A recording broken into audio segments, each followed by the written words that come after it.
Like many of you, I grew up pretty heavily on the Budokai Tenkaichi series. At the time, it was the absolute best way to experience the Dragon Ball Z story through video games and included wildly entertaining what-ifs while allowing us to experience high-tension battles, just like in the actual series. Then, Sparking Zero was announced and the whole world shook. This is the most insane. Finally get to see Frieza, like, yo. That's me, extremely hyped for this game. I had a plan to platinum the game as soon as it came out. However, when the game eventually came out, it left a lot to be desired. I'm someone who loves the offline modes of these games. I like playing online, but only really with friends. So when the game dropped and the only offline features consisted of story mode and a super underbaked custom battle mode, I was severely turned off. I loved the gameplay, I just didn't want to fight without a purpose. Looking at how Xenoverse 2 was treated, I knew this wasn't it, and so I waited and waited until finally I got what I wanted. King Piccolo! Yes, yes, yes! More! Super 17! Super 17! This brought all my hype back, especially with the inclusion of Mighty Mask? What? I don't think he's ever been in a Dragon Ball game. I have a list of battles me and my friend were gonna LARP in Sparking Zero, so it felt good to edit this tile. That brings us to now though. My motivation is back, and here we are with my platinum run. If you want to see more Sparking Zero and Dragon Ball content, smash that like button for more, subscribe to the channel, and let me know in the comments who your favorite fighter in Sparking Zero is.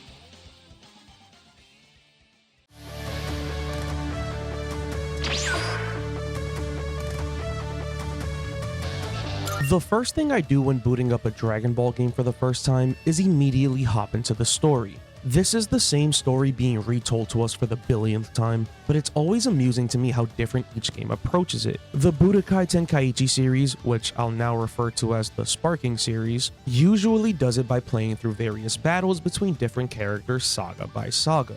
Sparking Zero instead decides to take the route of Budokai 3's Dragon Universe, where you choose one character and only play through their fights instead. That game is one of, if not my favorite Dragon Ball game of all time, so I had no problem with this, except it feels lazy here. Bear with me through this section as much as I love this game, and I will get to the glazing, the story mode is not one of its strong suits. One of the best parts of Budokai 3 story mode was flying around the world as the character you're playing as and interacting with various events. Sparking Neo also did this, but Sparking Zero did not. Instead, you are shown still images, which sucks, and then some cutscenes which you can even watch through a first-person POV, which is pretty cool. I feel like there were many battles that were skipped or done lazily. I mean, Vegeta, our main character right behind Goku, doesn't get a single battle after the Buu Saga. Yeah. This is the first official Dragon Ball game to cover anything Dragon Ball Super related, and the Prince doesn't get any of it. Gohan also doesn't get anything prior to the Cell Saga, and other characters feel like weird choices, like Jiren, who only has one saga. I understand that Kakarot exists, so for the Z portion, sure, whatever, you don't gotta go crazy on that. But I feel like the Super story got kinda shafted. Not to mention there is no original DB, GT, or movie storylines.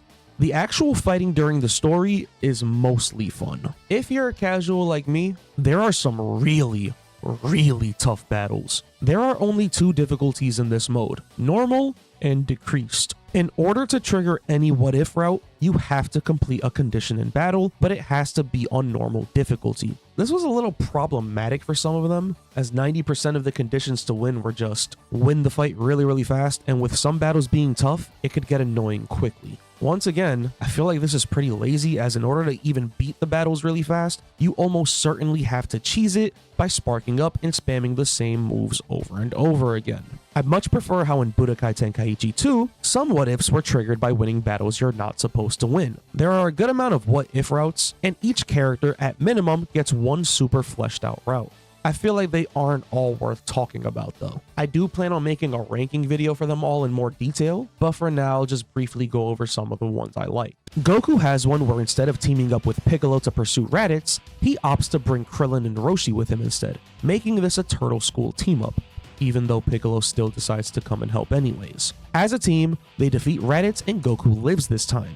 After training on the lookout with the others, Vegeta and Nappa arrive, with Nappa still going down to Goku like normal.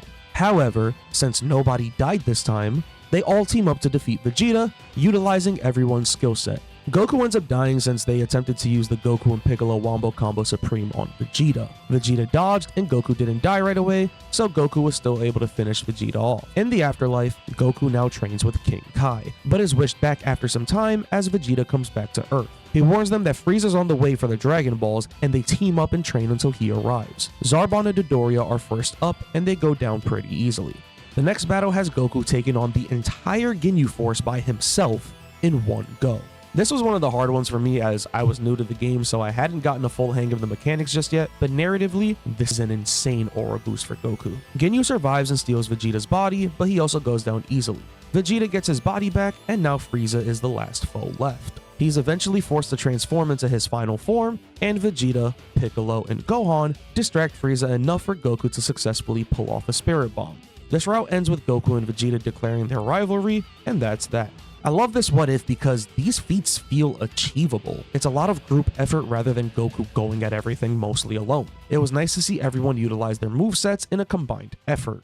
Vegeta also has a really cool route where essentially, you remember that super buff transformation Trunks thought was stronger than Vegeta when they fought Cell? And remember how it turned out that transformation was actually weaker than regular Super Saiyan and Cell bodied him because of it? Yeah, in this route, Trunks does what he should have done and shows off this form to Vegeta in the Room of Spirit and Time when they're training, and Vegeta shows how that form is actually weaker. There's nothing that holds Trunks back now, and they bond and both get stronger because of it. Vegeta still allows Cell to absorb the androids, but Trunks isn't too worried this time. Vegeta and Cell seem close, with Cell having the slight edge. But he's entertained enough by the battle, so he still decides to hold a tournament. On the day of the Cell games, Vegeta is the first to fight, and as Cell launches an ultimate blast, Trunks throws himself in the way and takes the attack for Vegeta. Now fully angered, Vegeta gets a power boost and Big Bang attacks Cell into oblivion. However, as we know, Cell can regenerate if his nucleus is still intact, and he gets a Zenkai boost. So they fight again, and it ends with a father-son final flash. Anytime we get to see Vegeta and Trunks moments is a good time. This is the fluff I wanted when the game came out, and I'm super happy with it. Gohan also gets a really cool one that spans through 2 Dragon Ball Super Sagas. Instead of slacking off, he locks in with his training, making him strong enough to defeat Golden Frieza, and him being so strong results in Zamasu stealing his body instead of Goku's, resulting in Gohan Black, a character that still isn't playable by the way. This one is kinda held back due to Gohan not receiving any new transformation, as Beast would have been really cool here, but it wasn't in the game at launch. Still, this one was incredible and by far the highlight of all the what-ifs. My last nitpicks for this game are that the icon that shows the character on the top left or right doesn't change with your costume, and that the audio when you're in sparking mode is horrible. Also, the game could use a complete sound effect overhaul and maybe add some visual effects during high impact moments. Aside from that, I enjoyed the actual combat during the story mode when I wasn't forced to play a certain way. Sparking Zero gives me that fast-paced, intense type of battle that I like in a Dragon Ball game, and the CPU can be challenging for newer players. If I had to give story mode a grade, I'd give it a C. It has really high highs, but disgustingly low lows, so I think it's mid-tier.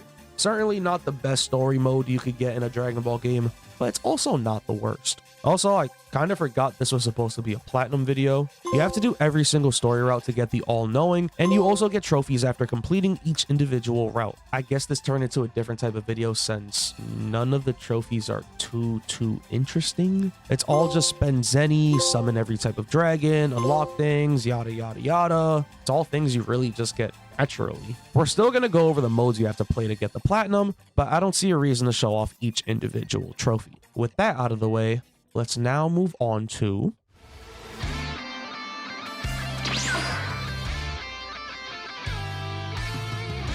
Tournament mode has returned in Sparking Zero.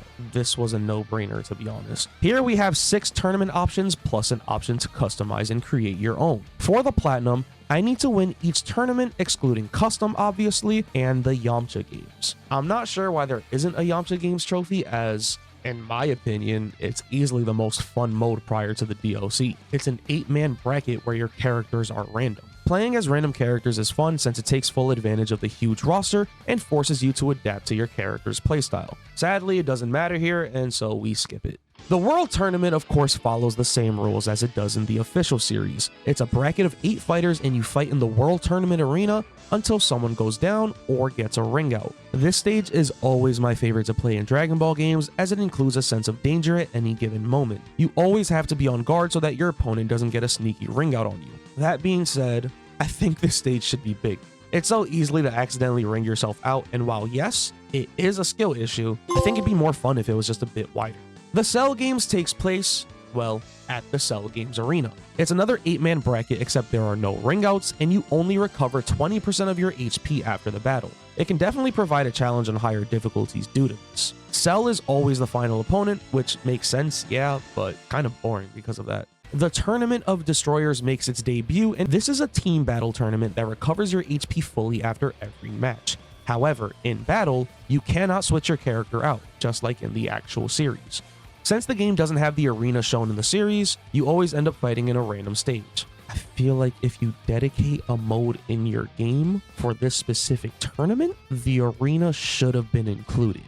And it wouldn't even be as destructive as other stages since the Angels had the barrier up anyways. Since there's no dedicated arena, there also is no out of bounds rule. This also would have been so cool as like a co-op mode that you can fight with other people against other real people, but co-op is not in the game. Maybe one day we'll get a super limit breaking, sparking tag team DLC. Lastly, we have the Tournament of Power. Now, obviously, it would have been cool if you could fight Battle Royale style with other people, but that sounds more like a Xenoverse thing, so I won't discredit it for that. It's another team tournament. However, you can switch characters mid-battle, but you do not recover any HP between rounds. Just like the series, there is no flying, and if you fall out of the stage, your character gets a ring out and you can't use them for the rest of the battle. This one I think is the most fun one of all the tournaments. There's so many variables and you're rewarded for fighting efficiently with your team members. It's a shame that the community doesn't take advantage of these modes online, as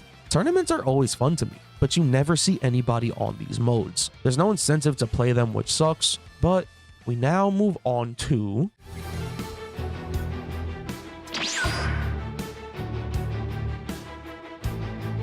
out of all the new features we heard about leading up to the release of this game, I think custom battle was something that most people were looking forward to. I thought it would be something like raid battles you could do with your friends, like how the 3 idiots do it, or a fully fleshed out story creator where you can create your own in-depth sagas. Instead, what we got was incredibly disappointing. I didn't even bother to try creating one, so I can't personally speak towards the creation process. However, I've seen that you can create your own story, but your dialogue choices are very limited. Even with the limitations, people have created pretty good ones. The only problem is, they're very hard to find naturally. The custom battles are flooded with slop and look very repetitive. I think this is something they know they fumbled, so I think it'll either be revamped one day or completely abandoned, which sucks because I feel like there's potential here. Anyways, for the platinum, you have to beat 30 bonus battles. These are custom battles that were created by the developers, and this might be the absolute laziest thing they've done.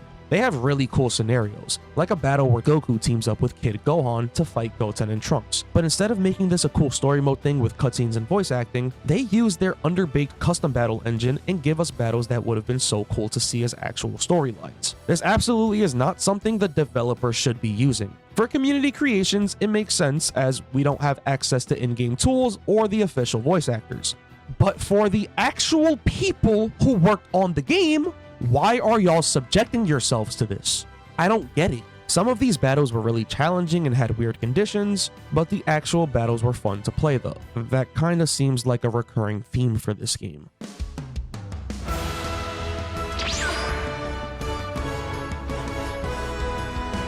My last major trophy was to play in 100 online battles. I got on stream, randomized the character I played as, and got drunk while role-playing as whatever character I played. It was a great time, to be honest. There are times when I'm fighting online and I feel like I have no defensive options, but I'm just gonna mark that as a skill issue because people get out of my chain attacks easily. I finally got my 100 battles and earned sparking for platinuming this game. Overall, the actual gameplay is awesome.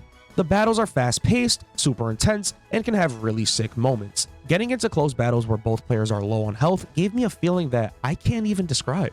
That being said, it's sad that although the actual fighting in the game is fun, there's nowhere to really enjoy said fighting. Ranked is the only mode where you're fighting for something, and that's an online-only mode that once you get to the higher tiers is super sweaty and you're kind of forced to play a specific way. For offline and casual players, there's no real mode to just chill and have fun on. That is, if we're talking about the base game. Since the release of the game, new modes have been added. Mission 100 was the first to be added, a returning mode from Budokai Tenkaichi 3. It's a mode that, like the title implies, features 100 battles for you to fight in. These battles are usually themed, like Mission 29 having you fight Mr. Satan's family in Videl, Pan, Majin Buu, and himself, or Mission 24 having you fight the self-proclaimed superheroes of our universe in Great Saiyaman, Gotenks, and Gammas 1 and 2. It's a really fun mode that has you play against wacky team-ups and extremely powerful foes. Survival mode is another returning mode from Budokai Tenkaichi 3. Here it's split up into two types, Round Robin and Deathmatch. In Round Robin, you cycle through every character one after the other. In Deathmatch, you choose your opponent and go until you lose. In either type, the further in you get, the more difficult the battles become. You also rack up points the further you get, so you can set high scores for yourself. This is another W mode. It's a mode that is non-stop action, and since it scales the more you fight, this is ideal for challenging yourself and also constantly growing as a player. I'm not going to get into the whole these are things that should have been in the base game argument, as it's a beating up on a dead horse argument. It's here now, and that's really all that matters. Also, these past two modes were free updates, so nothing extra was paid for here. The last mode added to the game is Limit Breaking Journey. This is a mode that is part of the new paid Neo DLC. However, it might be the greatest single player mode in Dragon Ball history. In this mode, you can choose any character you want. You then choose where you want to go. You can fight or go to an event space. After each fight, you are given XP to level up your character. Event spaces can give you XP, drain your stamina, or give you a battle art. Battle arts are buffs that are activated in specific situations. I think the max you can have on one fighter is 7, but you have to keep playing with that specific character to earn them on that specific character. You can create some wildly strong fighters here, and their aura even changes the stronger you make them. The best part here is, you can take the characters you've created and use them in mostly any mode in the game. You can take a joke character like Yamcha, upgrade his stats fully, and actually turn him into the fighter he dreams of being. The mode also feels like it has infinite replayability, especially with how many fighters there are in the game. There are unique voiced interactions between characters, and each character has a slightly different story going on for them. There are also difficulty settings that you can customize to fit your liking. If you couldn't tell by now, I really love this mode. And with that, that's Sparking Zero in its current state as of August 2026. Although I feel like I had so many critiques with this game throughout the video, I absolutely love this game. The best part is, this isn't even the game at its final form. The game is confirmed to be getting more DLC, and we'll get more news about that in October. This could be another big expansion, maybe limit-breaking Meteor this time, or it could be something small for now. If I were to compare this game to the rest of the Sparking / Budokai Tenkaichi series, I wouldn't be able to give a fair response. I haven't played those games thoroughly in my adulthood, so I'm gonna go cover those and come back with an answer for y'all. Now, as for the question of, is this game worth platinuming? Yes. There aren't any grindy trophies in this platinum. The run just requires you to engage with all the base modes. Even if they aren't the most enjoyable, they're still fun to be had. It also strengthens you up and turns you into a better fighter to prepare you for the actual fun modes that were added in after. If you enjoyed the video and watched through till the end, please like, comment, and subscribe. Your support helps me push out these videos faster, and it's highly appreciated. I'm not done with Sparking Zero, as I have more videos I want to make here, and I'm sure they're videos you're all gonna love. As always, I'll see you when I see you.